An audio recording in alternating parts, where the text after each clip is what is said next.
certains internautes m'ont posé la question de savoir,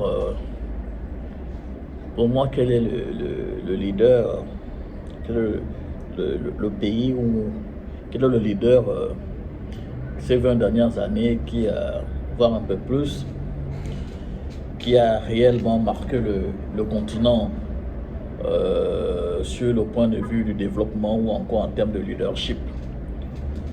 Bon, de prime abord, ce qui m'est venu à l'esprit, c'est Barack Hussein Obama. Et puis, je me suis ravisé.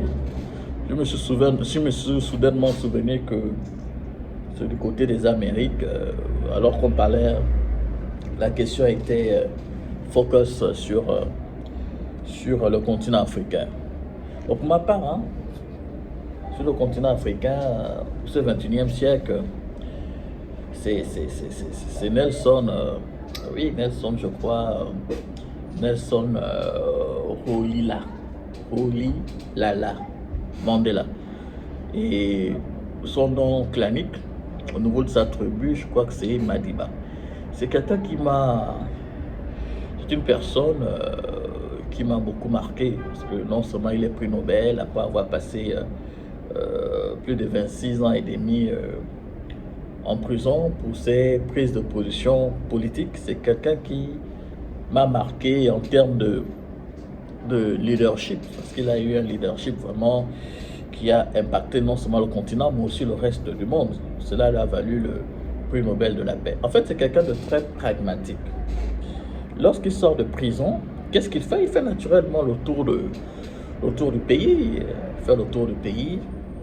Et ce qui saute aux yeux, il s'est dit, mais c'est pas l'Afrique du Sud que j'ai laissée. Il s'est rendu compte que malgré son combat politique, la ségrégation, mais le pays était développé.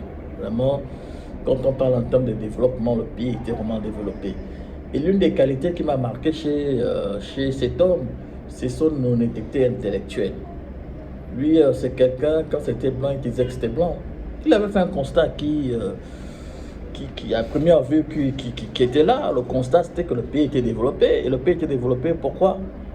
Parce qu'il y avait des Sud-Africains, des Blancs qui étaient à la tête de ces institutions, ont contribué au développement exponentiel de ce pays.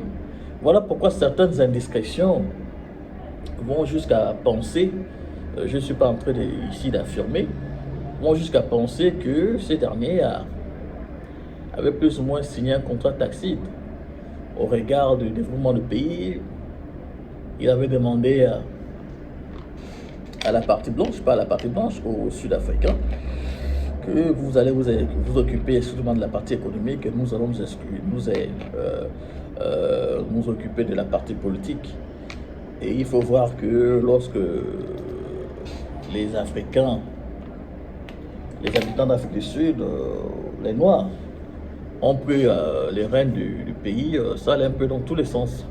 Nous avons connu des malversations, nous n'avons pas cité ici des noms. Et lorsque il y a eu en 2018, la mairie de Johannesburg a été prise par un parti blanc, c'est-à-dire que ce parti qui a pris la gestion de la mairie, parce que c'était une gestion, cette mairie était dédiée au parti de Nelson Mandela, ANC, mais c'est le parti des Blancs, s'il faut parler ainsi, même si je trouve que l'expression n'est pas appropriée à mon sens. Hein. Mais ils ont géré la mairie de maître. Vous savez, nous, en tant qu'Africains, on doit souvent se remettre en cause, en fait. On doit se remettre en cause. La meilleure façon de grandir, c'est d'abord admettre ses manquements, admettre ses faiblesses et travailler là-dessus, en fait.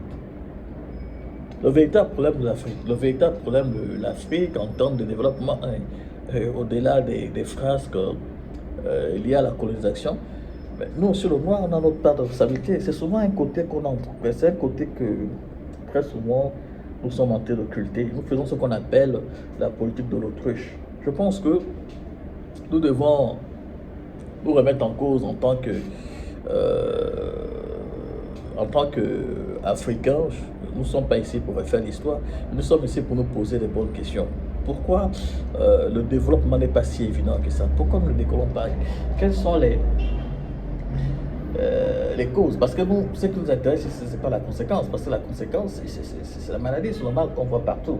Nous, c'est les causes. Pourquoi est-ce que nous ne décollons pas? Et je pense que la première cause, ce n'est qu'un avis hein, qui peut être discuté, qui peut être relativisé. Moi, je pense que c'est la cellule familiale. C'est la cellule familiale. Parce que la cellule familiale, c'est d'abord, c'est l'état en miniature. Comment est-ce que nous gérons nos familles? Comment est-ce que nous gérons nos familles? Aujourd'hui, il y a... aujourd'hui, certaines familles, certains enfants sont livrés à eux-mêmes. Vous imaginez dans les années 90, un gamin de 15 ans, 12 ans, seul dans la rue, au-delà de minuit, c'était pas évident. Moi, je pense que pour faire le continent, un bon continent, nous devons répartir à la base.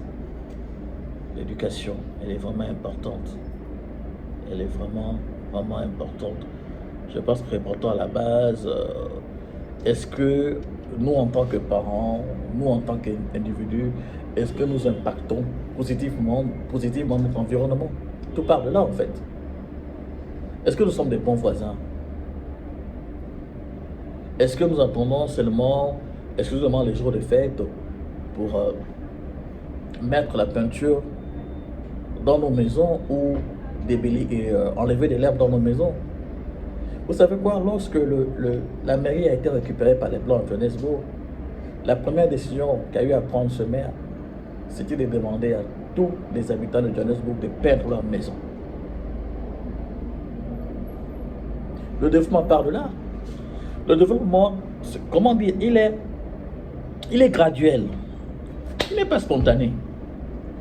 Le développement est graduel, il n'est pas spontané. Ceux qui s'attendent à ce que boum, tout change. Non, non, non, non. Il est graduel en fait. C'est une courbe. Et je pense que ce développement doit d'abord émaner au niveau de la cellule familiale. Je pense que tout part de là. Un enfant qui a grandi, ou un père comme moi, je rentre tout le temps à chaque fois en train de boire, ou je suis tout le temps en train de battre madame, ou je suis en train de tout le temps insulter le voisin, ou je suis en train de tout le temps dire que c'est la faute de l'État, c'est la faute du sorcier au village. Je pense qu'un enfant qui grandit dans cet environnement, vous voyez. Bon, ceci n'est que les prémices de... Il y a quelque chose que je vais animer sur une plateforme un peu sérieuse, dans un avenir proche. On va parler de la petite étincelle qui peut contribuer au développement. Mais retenons que le développement, il est graduel. Il n'est pas spontané, il est graduel. Le développement, c'est d'abord soi. Oui, c'est d'abord prendre soin de soi, c'est d'abord prendre une très bonne bouche, avoir une très bonne haleine, être bien coiffé. Donc, c'est toutes ces choses-là qui contribuent au développement. C'est faire son lit le matin. Oui. Quand vous faites vos lits chaque matin, vous demandez à votre fils, votre fille que non, chaque matin, il faut faire le lit. Et c'est comme ça, en fait.